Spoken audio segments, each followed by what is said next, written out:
Maya Chen sat in the back corner of advanced physics, her worn sneakers tucked under the desk as she scribbled notes in careful handwriting. To her classmates at Jefferson High, she was practically invisible. The quiet girl with shoulder-length, black hair who always finished her homework but never raised her hand. The one who brought packed lunches in brown bags and wore the same 3 sweaters in rotation. "Miss Chen, can you solve this equation?" Mr. Rodriguez pointed to the whiteboard where a complex formula stretched across half the surface. Maya glanced up, her dark eyes scanning the problem. The answer came to her instantly, but she hesitated. She always hesitated. Is it 42.7? Correct. Mr. Rodriguez looked mildly surprised. Maya had gotten every problem right this semester, but she delivered each answer with the same uncertain tone, as if she was guessing. Behind her, Jessica Martinez whispered to her friend, "Lucky guess again. I swear she just makes stuff up." Maya's fingers tightened around her pencil, but she said nothing. Let them think what they wanted. It was safer that way. After class, Maya walked alone to her locker, navigating the crowded hallway like a ghost. Students rushed past her, their conversations filling the air with talk of weekend plans, upcoming tests, and the latest drama. None of it involved her. "Hey, Space Girl." The voice belonged to Derek Thompson, linebacker on the football team and self-appointed king of the junior class. "Still pretending you're smart?" Maya kept her eyes on her combination lock. 3 turns right, 2 left, 1 right. The mechanism clicked open with satisfying precision. "I'm talking to you, freak." Derek stepped closer, his friends flanking him like a pack of wolves. "My little sister's in your chemistry class. She says you never talk to anyone. What's wrong with you? You think you're better than us?" "No," Maya said quietly, pulling her history textbook from the narrow space. "I just keep to myself." "Yeah, well, maybe you should try being normal for once." Derek slammed her locker shut, nearly catching her fingers. "This isn't some alien planet. Try fitting in." Maya watched them swagger away, Derek's words echoing in her mind. If only he knew how right he was about the alien planet part. Earth was indeed foreign to her, though not in the way he imagined. The rest of the day passed in its usual blur. Maya attended her classes, completed her assignments, and avoided eye contact with her peers. During lunch, she sat alone in the library, reading a book about quantum mechanics while eating a peanut butter sandwich. The librarian, Mrs. Peterson, had stopped asking if she was okay months ago. As the final bell rang, Maya gathered her things and headed for the school exit. The October air was crisp, and golden leaves scattered across the sidewalk as she began her walk home. Her family lived in a modest 2-story house in the older part of town, where the paint peeled slightly from the shutters and the fence needed repair. "I'm home," she called as she entered through the front door. Her mother, Li Chen, looked up from the kitchen where she was preparing dinner.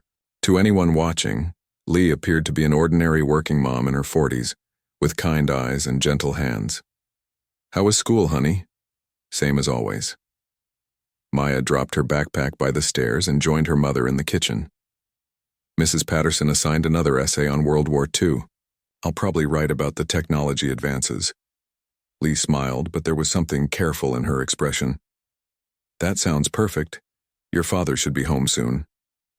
Maya nodded and climbed the stairs to her room. Like everything else about their life on Earth, her bedroom was perfectly normal. Posters of popular movies covered the walls, though she'd chosen them more for camouflage than genuine interest. Her desk held the usual collection of textbooks and school supplies, along with a small telescope she'd bought from a second-hand store.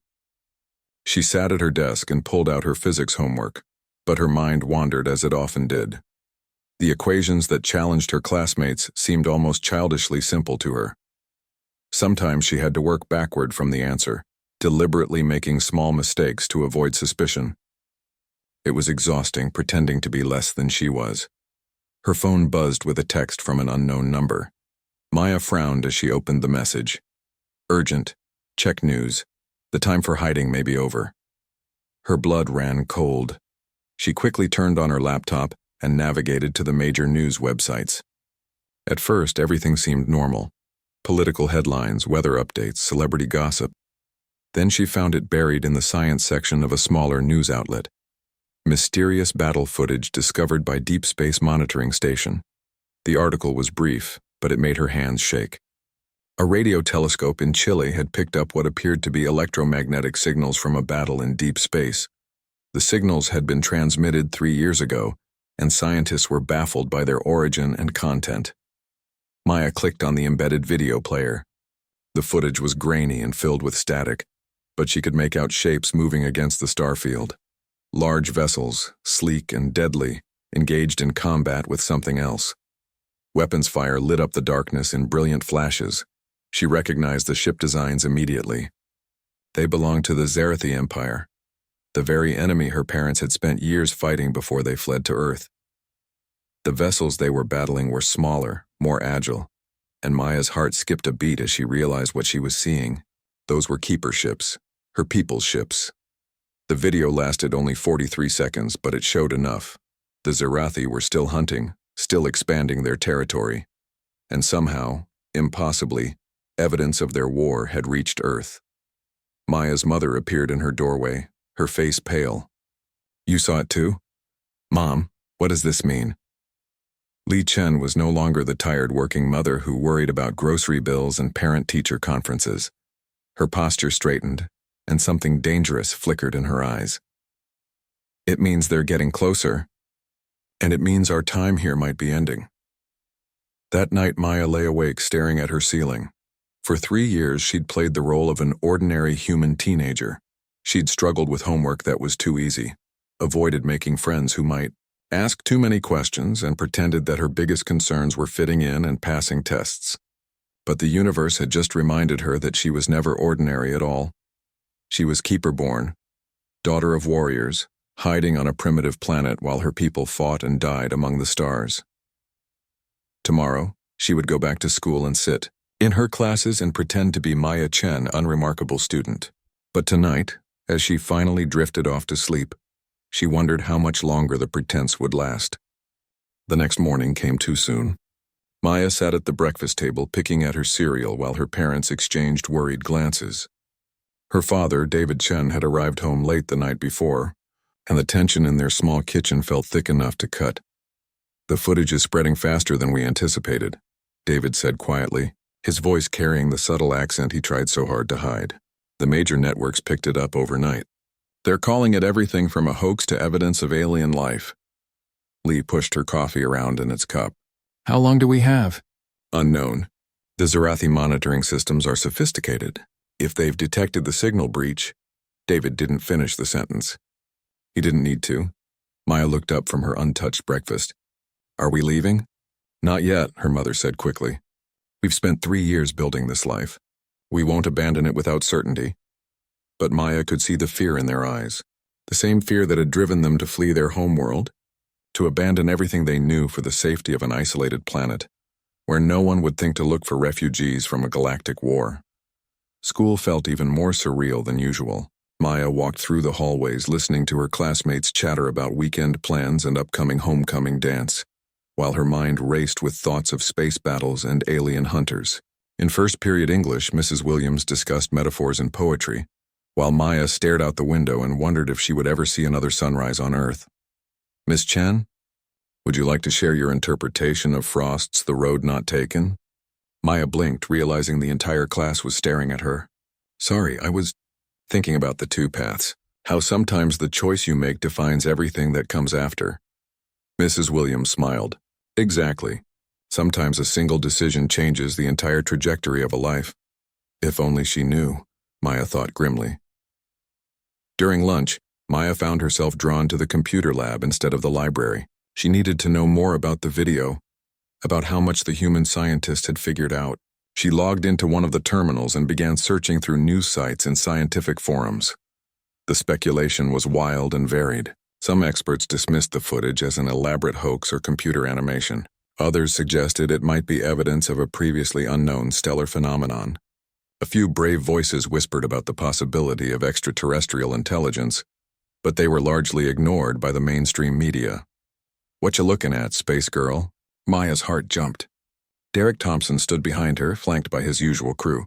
She quickly closed the browser window, but not before Derek caught a glimpse of the screen. Alien battles? Seriously? Derek laughed, but there was something sharp in his expression. Let me guess, you think little green men are coming to rescue you from your pathetic life? It's just a science project, Maya said, standing to leave. Derek blocked her path. You know what I think? I think you're even weirder than we thought. Always acting like you know everything, never talking to anyone. Maybe you really do think you're from outer space. His words hit closer to home than he could possibly know. Maya felt something stirring inside her, a familiar warmth that she'd been suppressing for years. Her people called it the inner fire, the source of their enhanced abilities. She forced it down, but not before Derek stepped backward, his eyes widening slightly. Just leave me alone, Maya said, her voice steady despite the adrenaline coursing through her veins. Derek looked confused for a moment, as if he'd forgotten what he was going to say. Then he shook his head and regained his composure. Whatever, freak. Just stop pretending you're special. Maya left the computer lab with her hands shaking. She'd almost lost control, almost revealed herself over nothing more than schoolyard bullying. If the Zarathi were truly getting closer, she couldn't afford such mistakes. The rest of the day passed in a haze. Maya attended her classes, completed her assignments, and maintained her facade of normalcy. But underneath the surface, she felt like a coiled spring, ready to snap at any moment. After school, instead of going straight home, Maya took a detour through the old cemetery at the edge of town. It was one of the few places where she could truly be alone, where she could let her guard down for a few precious minutes. She sat on a weathered stone bench and pulled out her phone, scrolling through more news articles about the mysterious space footage. The comments sections were filled with arguments and theories. Some people were genuinely curious about the scientific implications. Others made jokes about alien invasions. A few expressed fear about what the footage might mean for humanity. None of them understood that they were looking at evidence of a war that had been raging for centuries, a conflict that had already consumed dozens of worlds and threatened to spread throughout the galaxy. The Zarathi Empire was relentless in its expansion, conquering and enslaving entire civilizations. The Keepers were one of the few remaining forces capable of standing against them, and Maya was the daughter of two of the most skilled Keeper warriors who had ever lived. Her phone buzzed with another anonymous text. Secondary footage confirmed. Prepare for contact. Trust no one outside your unit.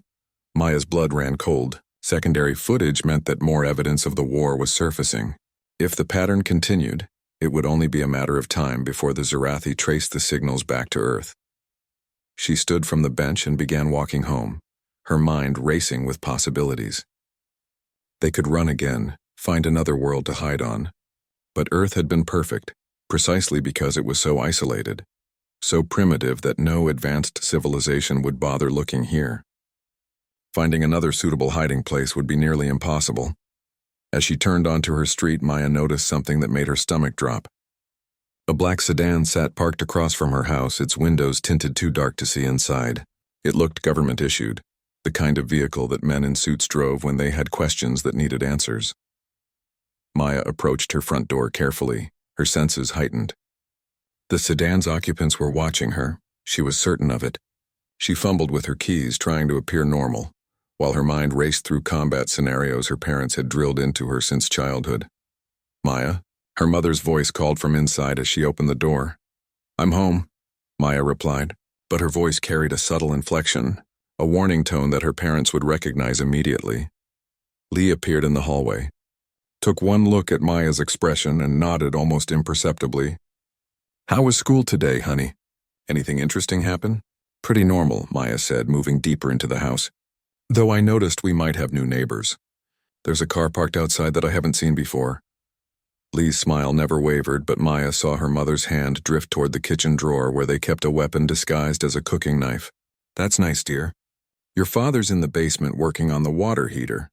Why don't you go help him? The basement was where they kept their real equipment, hidden behind false walls and buried beneath the ordinary clutter of suburban life. Maya hurried down the stairs and found her father hunched over a complex device that definitely wasn't a water heater. We have company, Maya said without preamble. David looked up, his face grim. I know. They arrived 20 minutes ago. Communications array picked up encrypted transmissions. They're government, but we don't know which agency or what they want. Could they know about us? Unknown. But the timing is suspicious. David stood and moved to a wall panel, revealing a hidden compartment filled with weapons and equipment that would have looked impossibly advanced to human eyes. We need to be ready for anything. Maya felt the familiar weight of responsibility settling on her shoulders. For 3 years, she'd been just a student, a teenager worried about homework and fitting in. But that luxury was over now. Whether she was ready or not, Maya Chen was about to become something much more dangerous than an ordinary high school student. Upstairs, Li Chen continued her act as a concerned suburban mother, while outside, government agents prepared to ask questions about a family that had fallen through the cracks of the world's databases, and in the basement, 2 warriors and their daughter prepared for the possibility that their carefully constructed life was about to come to a violent end. The doorbell rang at exactly 7:15 that evening. Maya watched through the basement monitor as her mother answered the door with perfect suburban politeness, wiping her hands on a dish towel as if she'd been interrupted in the middle of preparing dinner. 2 men in dark suits stood on their front porch. The first was tall and thin with gray hair and calculating eyes. The second was younger, broader, with the kind of build that suggested military training. They both carried the subtle signs of concealed weapons and professional paranoia. "Mrs. Chen, I'm Agent Collins from the Department of Energy. This is Agent Wade. We were hoping we could speak with you and your family about some unusual readings we've detected in this area." Lee smiled warmly, playing her role perfectly. "Of course, please come in." "Can I get you some coffee?" Maya felt her father tense beside her as they watched the agents enter their home. David's hand hovered over the controls for their emergency protocols, ready to activate systems that would erase their identities and give them a head start if they needed to run. "That's very kind. But we're fine," Agent Collins said, his eyes scanning the living room with professional interest. "We're investigating some electromagnetic anomalies that have been detected in this neighborhood, part of our routine monitoring for safety purposes." "Electromagnetic anomalies?" Lai repeated, maintaining her confused housewife act. "I'm sorry, I don't really understand. Is there some kind of danger?" Agent Wade spoke for the first time, his voice carrying a slight southern accent. "Nothing to worry about, ma'am. We just need to rule out any electronic devices that might be causing interference with our instruments. Sometimes amateur radio equipment or modified electronics can create unexpected signals." Maya's father leaned closer to the monitor. The agent's story was plausible enough, but their body language suggested they weren't telling the whole truth. Government agents investigating unusual readings could mean anything from routine surveillance to active suspicion about their true identities. "Is your husband home?" Agent Collins asked. "We'd like to speak with the whole family if possible." "David's just finishing up some work in the basement," Lee said smoothly. "Maya, honey, could you go get your father?" Maya appeared at the top of the basement stairs, playing her role as the awkward teenager. "Mom, who are these people?" "Just some government workers, sweetheart. They need to ask us a few questions about electronics or something." Maya noticed Agent Wade studying her carefully, his eyes noting details with trained precision. She kept her expression neutral and slightly curious, the way any normal teenager might react to unexpected visitors. David emerged from the basement moments later, wearing old clothes and carrying a wrench, perfectly playing the role of a suburban dad dealing with household repairs. "Sorry about that, the water heater's been acting up all week." "I'm David Chen." The agents introduced themselves again, and Maya watched her father's micro-expressions as he processed their story. Like her mother, he showed no signs of recognition or unusual concern, just mild confusion about why the government would be interested in their quiet neighborhood. "So these electromagnetic readings," David said, settling into his recliner with the weary grace of a man who worked hard for his family. "Are they dangerous? Should we be worried about health effects?" "Not at all," Agent Collins assured him. "We just need to identify the source. Sometimes it's as simple as an old television or computer equipment that's not properly shielded." For the next 20 minutes, the agents asked routine questions about their electronics, their neighbors, and whether they'd noticed any unusual interference with their own devices. Maya's parents answered everything with perfect innocence, occasionally looking to each other for confirmation the way married couples do. Maya contributed only when asked direct questions, maintaining her persona as a quiet student more interested in her homework than adult conversations. She mentioned her telescope when asked about electronics and showed them her laptop when they inquired about computers. Agent Wade examined her laptop with professional interest. "You're into astronomy?" "A little," Maya said, adding just the right amount of teenage awkwardness to her voice. "I like looking at stars and planets. It's relaxing. Find anything interesting lately?" Maya's heart skipped a beat, but she kept her expression innocent. "Not really. The light pollution here makes it hard to see much. I mostly just look at the moon and the brighter planets." Agent Collins checked his notes and exchanged a glance with his partner. "Well, everything seems normal here. We appreciate your cooperation. If you notice any unusual interference with your electronics or see any strange lights in the sky, please give us a call." He handed David a business card with a government phone number. "Strange lights?" Lee asked with just the right amount of concerned curiosity. "Is there something we should be watching for?" "Probably nothing," Agent Wade said, but his tone suggested otherwise. "There have been some unusual reports in the area. Most likely atmospheric phenomena or aircraft, but we like to be thorough." After the agents left, the family maintained their normal routine for another hour, just in case they were being watched. Maya did homework at the kitchen table while her parents cleaned up after dinner and discussed ordinary things like grocery lists and upcoming parent-teacher conferences. Finally, David activated a small device that would detect any surveillance equipment, and Lee drew the curtains while Maya checked the perimeter through their hidden security system. Only when they were certain they were truly alone did they gather in the basement for a real conversation. "They know something," David said without preamble. That wasn't routine. The story about electromagnetic readings was cover for something else. Lee nodded grimly. The older one kept looking at places where our equipment would be hidden. "And those questions about unusual lights? They've connected the space footage to Earth somehow," Maya said, her voice tight with worry. "Maybe they detected the same signals the telescope in Chile picked up." David pulled up a holographic display that would have amazed human scientists.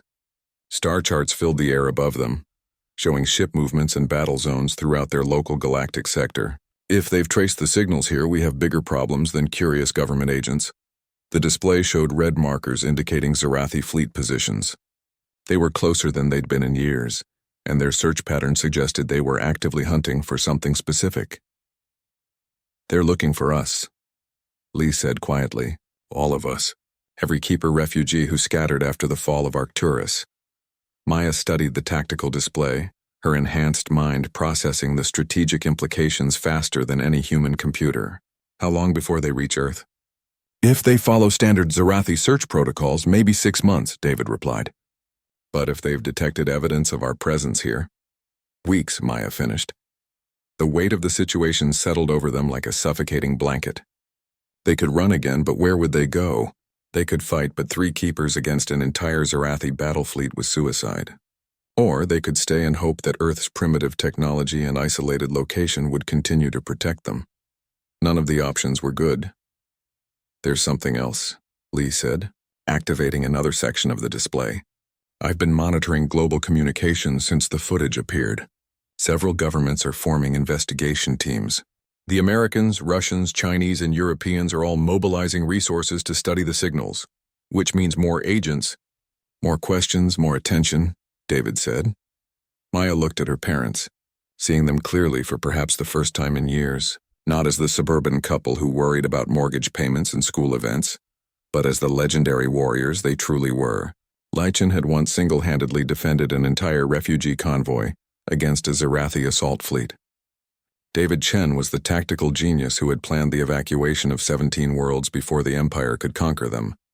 And she was their daughter, trained from birth to be their ultimate weapon against an enemy that showed no mercy to those who opposed them. "We have to make a choice," Maya said, her voice carrying a new authority that hadn't been there that morning. "Keep running or make our stand here." Her parents looked at her with something that might have been pride mixed with sorrow.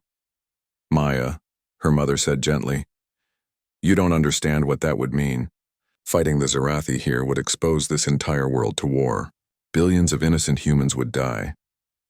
But Maya was thinking beyond simple tactical considerations, her mind working through possibilities that her years of hiding had never allowed her to explore. "Maybe," she said slowly, "it's time to stop running. Maybe it's time to give humanity a chance to fight back." Maya's words hung in the basement air like a challenge to everything her parents had believed about keeping Earth safe. Lee and David exchanged the kind of look that only came from decades of partnership in war and exile. "You don't know what you're suggesting," David said carefully. "Humans are centuries behind the technology curve. They have no defense against Zarathi weapons, no understanding of galactic warfare. It would be slaughter." But Maya was already moving toward the tactical display, her fingers dancing through the holographic interface with practiced skill. Star charts shifted and reformed, showing not just Zarathi positions, but also human military installations, population centers, and technological capabilities. "Look at this objectively," she said, her voice taking on the analytical tone that made her physics teacher think she was guessing. "Earth has 3 billion more people than Keeper Prime ever did. Their manufacturing capacity is enormous, even if their technology is primitive, and they're already showing curiosity about space warfare because of that footage." Lee watched her daughter manipulate data streams that had taken her years to master. "Maya, curiosity isn't the same as capability. The Zarathi have been conquering worlds for 1,000 years. And how many of those worlds fought back effectively?" Maya countered, pulling up historical battle data. "Most civilizations the Zarathi encountered were either too peaceful or too advanced for their own good. They relied on technology instead of tactics, on negotiation instead of preparation." The holographic display showed the progression of the Zarathi Empire across the galaxy. World after world had fallen, some after brief resistance, others without any fight at all. The few successful defensive actions had one thing in common. They involved smaller forces using unconventional tactics against larger, more technologically advanced enemies. "Humans are different," Maya continued, warming to her argument. "They've been fighting each other for thousands of years. They understand conflict in ways that most advanced civilizations forgot centuries ago, and they're paranoid enough to prepare for threats they haven't even confirmed exist yet." David studied the data his daughter was presenting, his strategic mind automatically analyzing possibilities. "Even if you're right about their potential, we'd be gambling with billions of lives. If we fail, the Zarathi won't just conquer Earth, they'll make it an example." Maya turned away from the display to face her parents directly. "And if we keep running? How long before they track us down anyway? How long before they decide Earth is worth conquering just for the resources? We're not saving these people by hiding among them. We're just delaying the inevitable." The truth of her words settled over them like a cold weight. The Zarathi Empire never stopped expanding. Even if Earth remained hidden for now, it would eventually attract their attention. The space footage had accelerated that timeline, but it hadn't created it. Lee moved to another console and began accessing files that hadn't been opened in 3 years.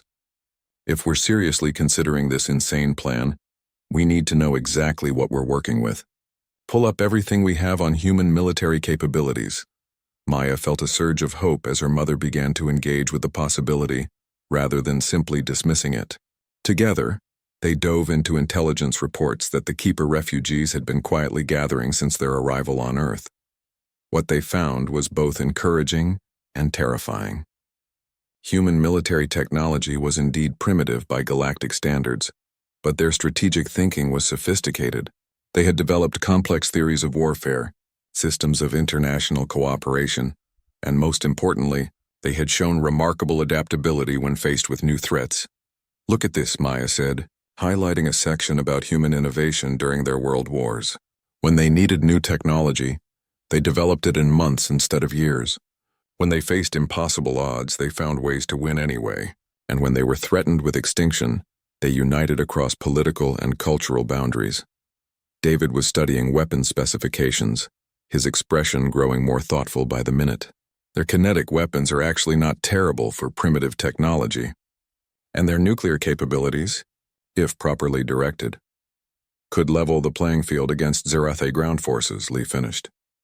At least long enough to give them a fighting chance. Maya felt excitement building in her chest, the same feeling she got when solving a particularly complex physics problem. "We wouldn't have to win the war for them. We'd just have to give them the tools and knowledge to fight it themselves." But even as they explored the possibilities, the weight of the decision pressed down on all of them. They were talking about revealing themselves not just to humanity, but to the galaxy at large. There would be no more hiding, no more quiet suburban life. Win or lose, everything would change. Their planning was interrupted by an alert from their surveillance system. Maya checked the monitors and felt her blood run cold. We've got movement. Multiple vehicles, government plates surrounding the house. David's fingers flew over the emergency controls. How many? 8 vehicles, at least 30 agents. They're not trying to be subtle this time. Lee was already moving toward the weapons cache. It's a raid. They know something. Maya watched the tactical display as armed figures took positions around their house.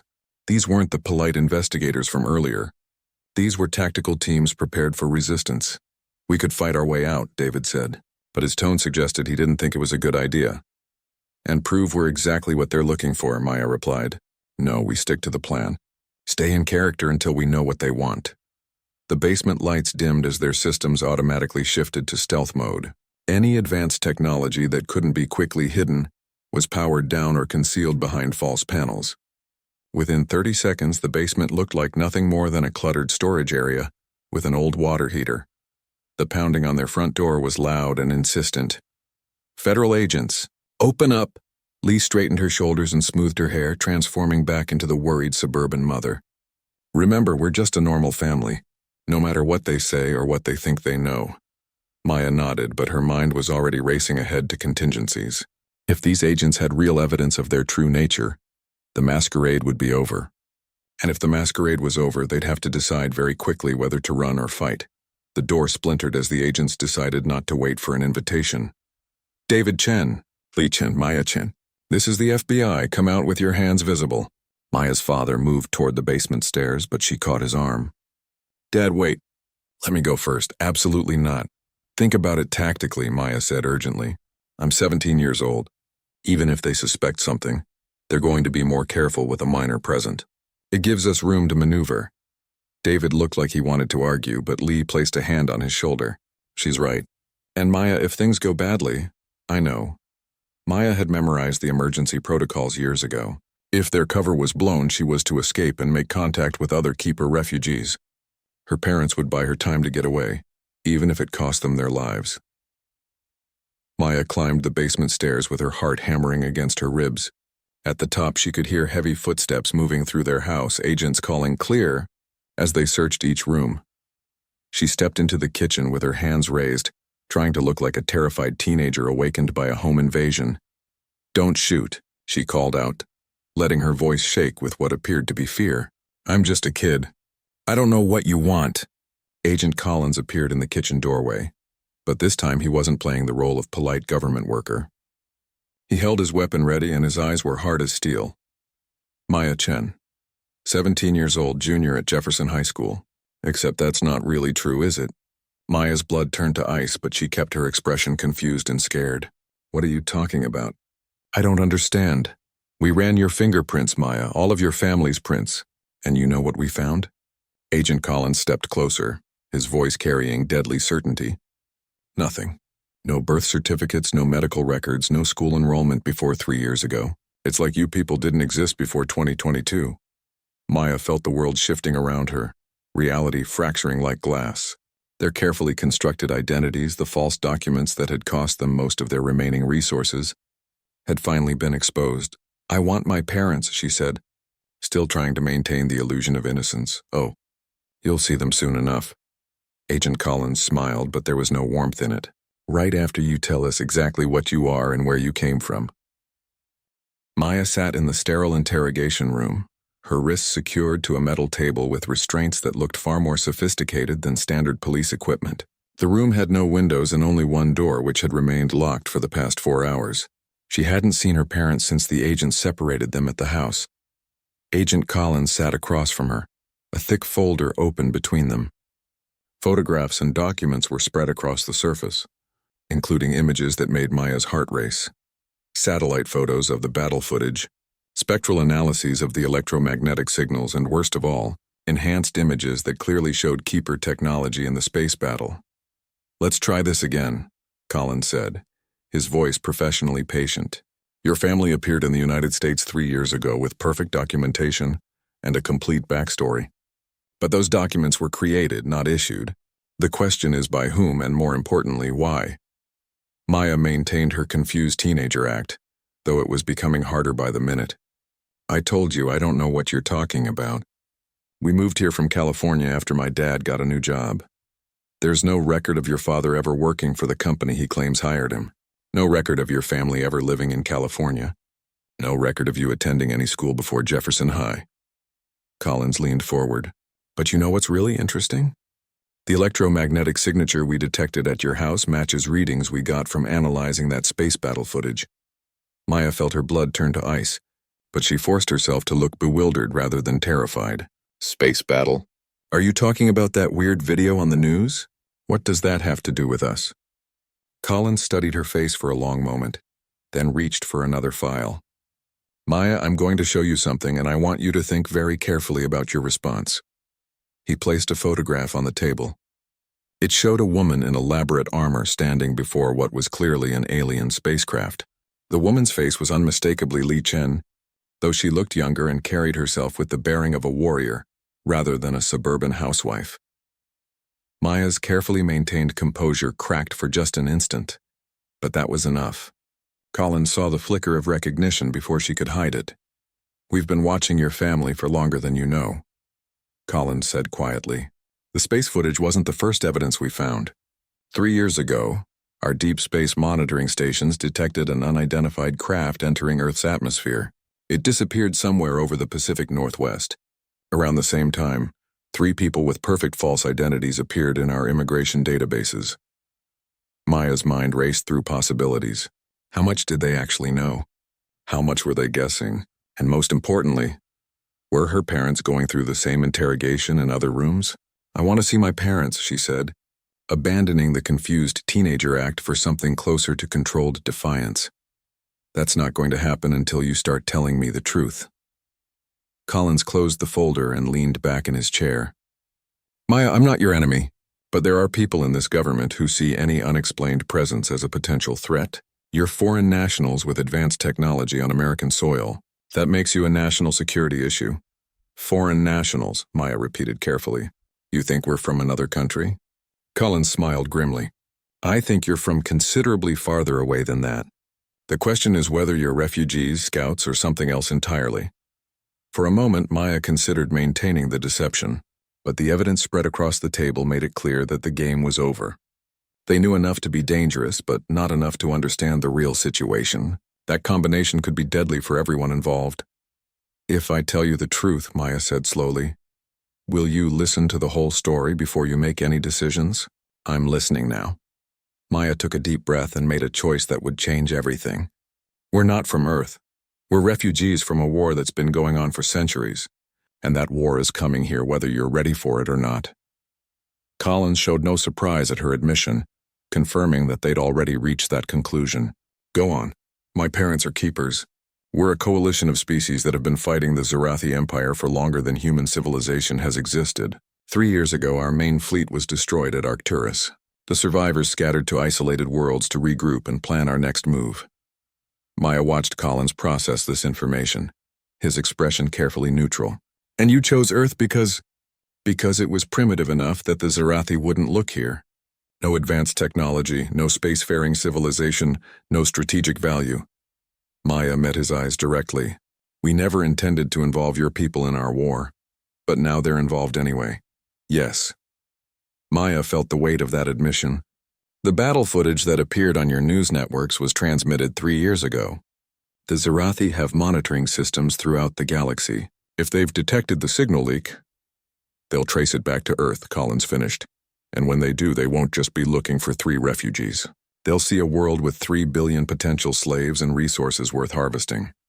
Collins was quiet for several minutes, apparently digesting the implications.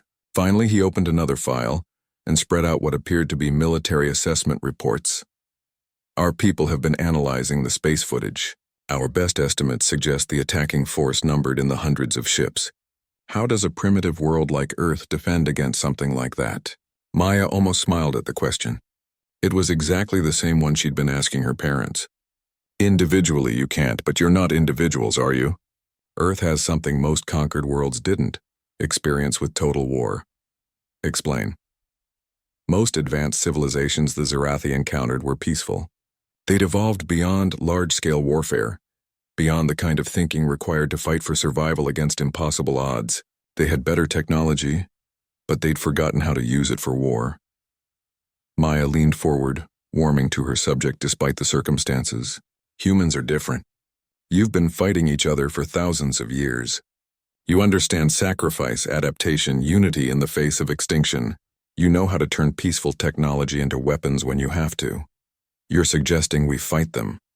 I'm suggesting you can fight them, if you're willing to learn, and if you get help from people who understand what you're facing. Collins closed the files and stood up. Maya, I need to discuss this with some people. But first I need to know, are there others? Other refugees hiding on Earth? Maya hesitated. This was the question that could expose the entire network of Keeper survivors scattered across the globe. But if humanity was going to have any chance against what was coming, they would need all the help they could get. Yes, she said finally, scattered across your world. Maybe 50 families total. And they all have access to advanced technology? Some. Enough to make a difference if they're willing to reveal themselves. Collins moved toward the door, then paused. Maya, there's something you should know. The space footage wasn't the only evidence we found. 3 hours ago, our orbital telescopes detected movement at the edge of your solar system. Something large, and it's heading this way. Maya felt her world collapse around her.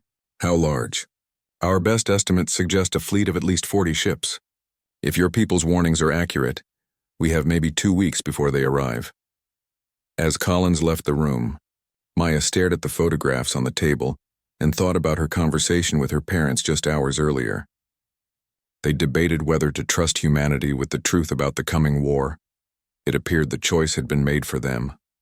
Somewhere in the depths of a government facility, her parents were probably having similar conversations with other agents. Across the globe, Keeper refugees were about to receive warnings about the approaching Zarathi fleet, and in 2 weeks Earth would face its first test against an enemy that had conquered half the galaxy. Maya closed her eyes and tried to calculate the odds. They weren't good. But for the first time in 3 years, she felt something she hadn't dared experience since the fall of Arcturus. Hope. The Pentagon Situation Room had been transformed overnight into something that would have seemed impossible just days earlier, a joint human-alien war council. Maya sat at a massive conference table surrounded by generals, admirals, scientists, and government officials from 6 different nations. Her parents flanked her on either side, no longer pretending to be suburban immigrants. Admiral Richardson, Joint Chiefs Chairman, studied the holographic display that David had activated above the table. The tactical projection showed the approaching Zarathi fleet in terrifying detail.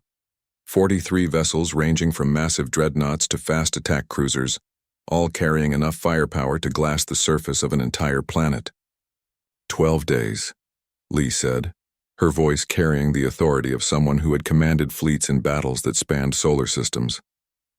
They're maintaining standard approach speed, which means they're confident they won't encounter resistance. General Morrison from the Air Force leaned forward. What kind of weapons are we looking at? Maya manipulated the display, highlighting individual ships and their capabilities. Plasma cannons that can vaporize a city block. Energy shields that can deflect nuclear weapons. Boarding pods carrying warriors bred for conquest. She paused, meeting the eyes of the humans around the table. But they have weaknesses. Such as? The question came from Dr. Sarah Chen, the nuclear physicist who had been analyzing Keeper technology for the past 72 hours. David activated another section of the display. Arrogance. The Zarathi have conquered so many worlds that they follow predictable patterns. They expect minimal resistance from primitive civilizations. They rely heavily on intimidation and shock tactics, rather than adapting to unexpected opposition. They also have limited experience fighting enemies that use kinetic weapons, Maya added.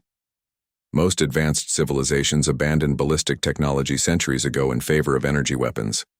Their shields are designed to deflect plasma and particle beams, not high-velocity metal projectiles.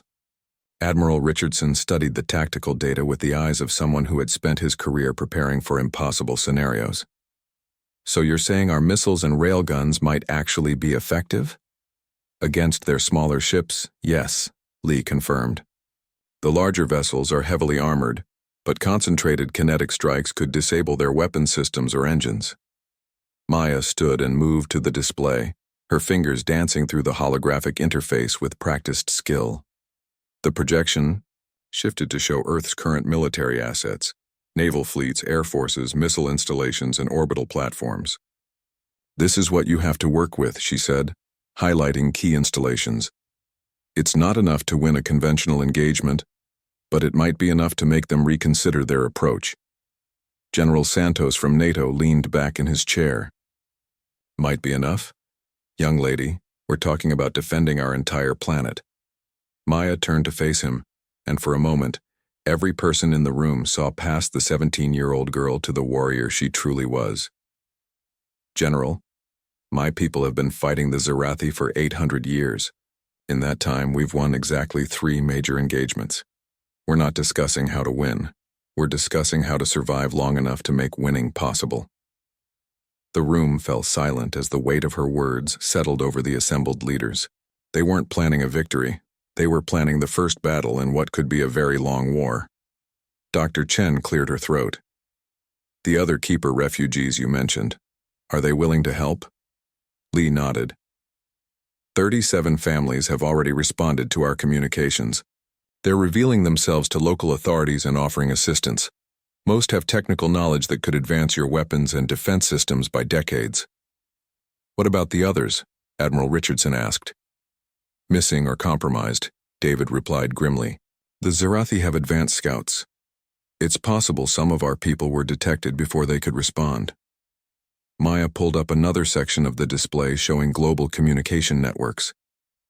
"We've been monitoring your world's response to the crisis. The public revelation about alien life has caused some panic, but your leaders have been remarkably effective at maintaining order." President Wallace, who had been quietly observing from the head of the table, finally spoke. "The American people have a right to know what they're facing. We've prepared a joint statement with our allies. Full disclosure about the threat and about your people's presence here." "That's a mistake," Maya said immediately. "Mass panic will interfere with defensive preparations. And if the Zarathi intercept your communications, they'll know exactly how frightened we are," Lee finished. "Fear is a weapon they use very effectively." General Morrison frowned. "So what do you suggest? Keep billions of people in the dark about an invasion?" Maya exchanged glances with her. Parents then activated a new section of the display showing population centers and evacuation routes. "Tell them enough truth to prepare, but not so much that they lose hope. Frame it as a military exercise or natural disaster preparation. Move people away from major cities and coastal areas without telling them why." Admiral Richardson studied the evacuation plans Maya had outlined. "This would require coordinating with civilian authorities worldwide. The logistics alone are your specialty," Maya said firmly. "Humans excel at large-scale organization and rapid adaptation. Use those strengths." Dr. Chen had been studying the technical specifications David had provided. "Some of this technology, if we could understand even a fraction of it." "You will," Lee promised. "But not in 12 days. For this first encounter, you'll be fighting with modified versions of what you already have." Maya returned to the tactical display and began outlining her strategy. "The Zarathi will expect token resistance followed by quick surrender. Instead, we give them a fight that costs them ships and makes them reassess their assumptions about Earth." The plan that emerged over the next several hours was ambitious and desperate in equal measure. Orbital platforms would be retrofitted with kinetic weapons designed to punch through energy shields. Naval fleets would be repositioned to provide overlapping fields of fire against landing craft. Most importantly, the planet's nuclear arsenal would be reconfigured for space-based deployment. "It's not going to be enough," General Santos said as they reviewed the final preparations. "Even if everything works perfectly, we'll lose this first battle." Maya nodded. "Yes, but we'll make them pay for their victory. And more importantly, we'll prove that Earth won't surrender without a fight." "And after that?" President Wallace asked. Lee answered the question with the grim certainty of someone who had seen worlds burn. "After that, the real war begins. The Zarathi will bring their full fleet, not just a scouting force. They'll try to make an example of Earth to discourage other worlds from resisting.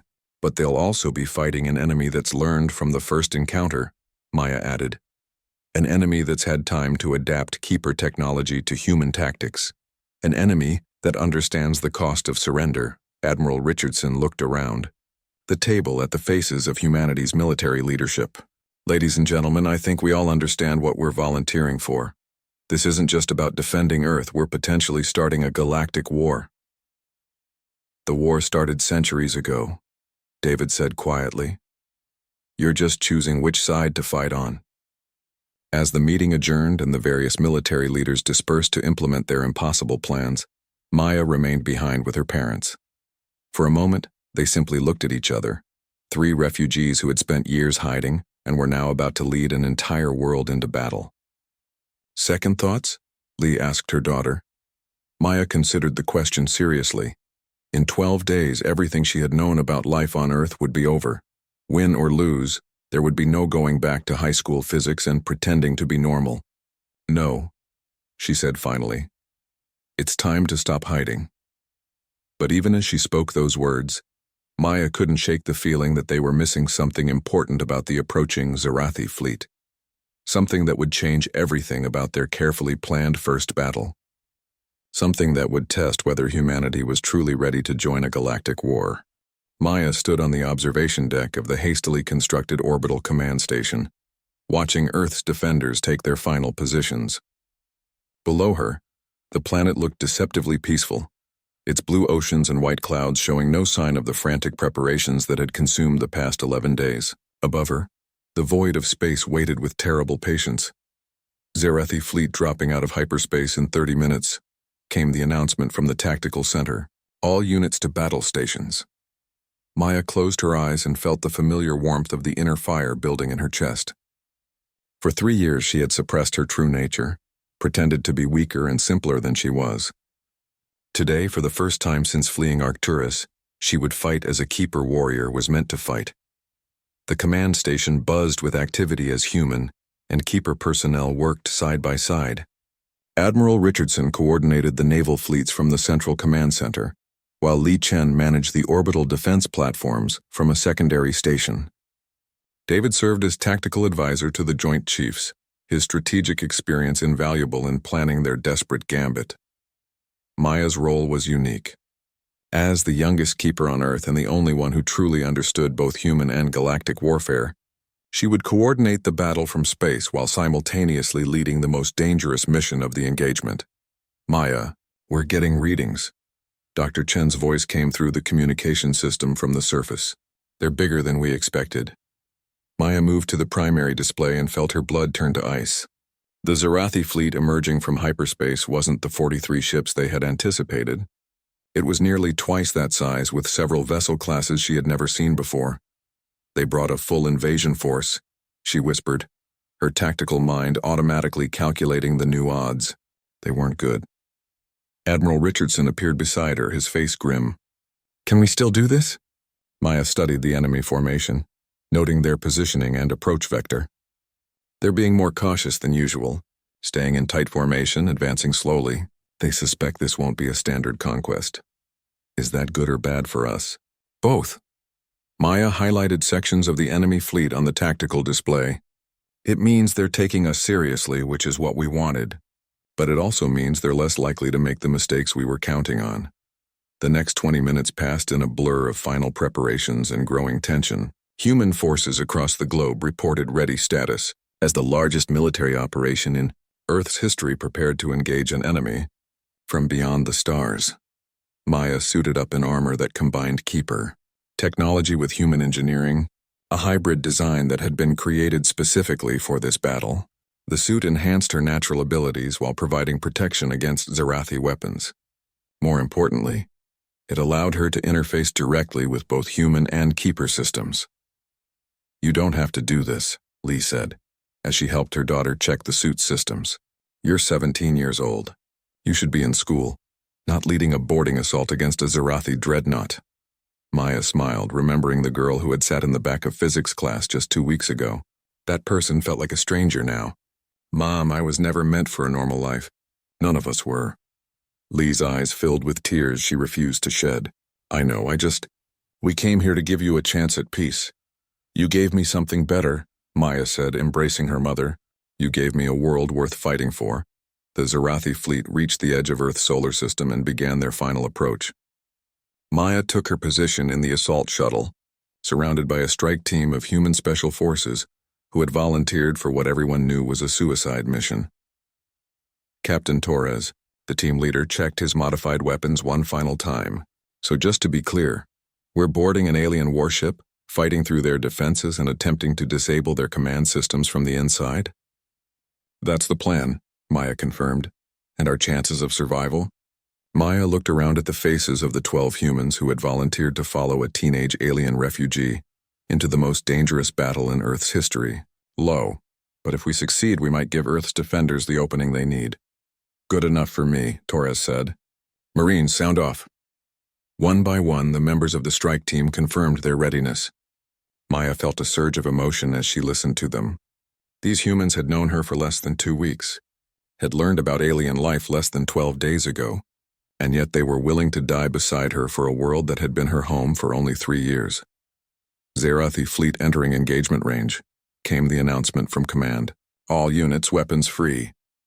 Maya watched through the shuttle's viewport as the first exchange of fire lit up the darkness of space. Human kinetic weapons lanced out toward the Zarathi fleet, their projectiles moving too fast to track with the naked eye. The alien vessels responded with plasma barrages that turned sections of the void into brilliant displays of destructive energy. The modified orbital platforms performed better than anyone had hoped. Their concentrated kinetic strikes punched through Zarathi's shields and armor, disabling 2 smaller vessels in the first minutes of the engagement. But the enemy's return fire was devastating. Maya watched in horror as an entire orbital defense station simply vanished in a ball of superheated plasma. This is it, she told her team as their shuttle launched from the command station. Remember, we're not trying to destroy their flagship. We're trying to create chaos, confusion, and buy time for the fleet. The shuttle accelerated toward the massive Zarathi dreadnought at the center of the enemy formation. Maya felt the familiar sensation of combat awareness washing over her, her enhanced senses taking in every detail of the battle raging around them. A Zarathi interceptor moved to block their approach, its weapons charging with deadly intent. But Maya was faster. Her hands flew over the shuttle's controls, executing maneuvers that should have been impossible for such a small craft. The interceptor's plasma bolts passed harmlessly through space where they had been moments before. How did you do that? One of the Marines asked in amazement. Keeper reflexes, Maya replied simply. Hang on, we're going in. The dreadnought's defenses opened up on their shuttle as they approached the landing bay. Energy blasts and particle beams filled the space around them, but Maya guided their craft through the lethal maze with inhuman precision. They slammed into the docking bay at dangerous speed, the shuttle's armor barely protecting them from the impact. Go, go, go, Torres shouted as the bay doors exploded outward. Maya led the charge into the alien vessel, her enhanced strength and speed allowing her to move through Zarathi defenses like a force of nature. The humans followed, their modified weapons proving devastatingly effective against enemies who had never faced such determined resistance. The interior of the dreadnought was a maze of corridors and chambers, designed for beings larger and stronger than humans. But Maya navigated it with the confidence of someone who had studied Zarathi ship design since childhood. Behind her, the Marines fought with a ferocity that impressed even her. They reached the command center after 20 minutes of running battles through the ship's corridors. Maya placed her hands on the central control system and felt the ship's electronic nervous system respond to her touch. Keeper technology had been designed to interface with captured enemy systems, and Maya was very good at her job. What are you doing? Torres asked as alarms began blaring throughout the ship. Turning their own weapons against them, Maya replied, her consciousness extending through the dreadnought's systems and sending a message to every Zarathi commander in the fleet. Through the ship's communication system, Maya broadcast a message that would be heard on every enemy vessel. This is Maya Chen, daughter of Keepers, daughter of Earth. You came here expecting easy conquest. Instead, you found a world willing to fight. We are not your slaves. We are not your victims. We are your enemies, and we will never stop fighting. The Zarathi fleet's formation began to waver as the dreadnought's weapons turned on their own ships. Confusion spread through their ranks as they realized that humans were somehow inside their flagship, turning their own technology against them. On Earth's surface, Admiral Richardson watched the tactical display with growing amazement. They did it. That crazy kid actually did it. The battle raged for 6 more hours, but the outcome was no longer in doubt.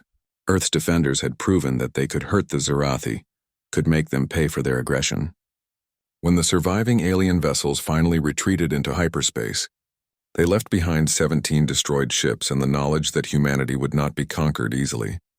Maya stood in the wreckage of the Dreadnought's command center, surrounded by her human teammates and feeling something she had never experienced before.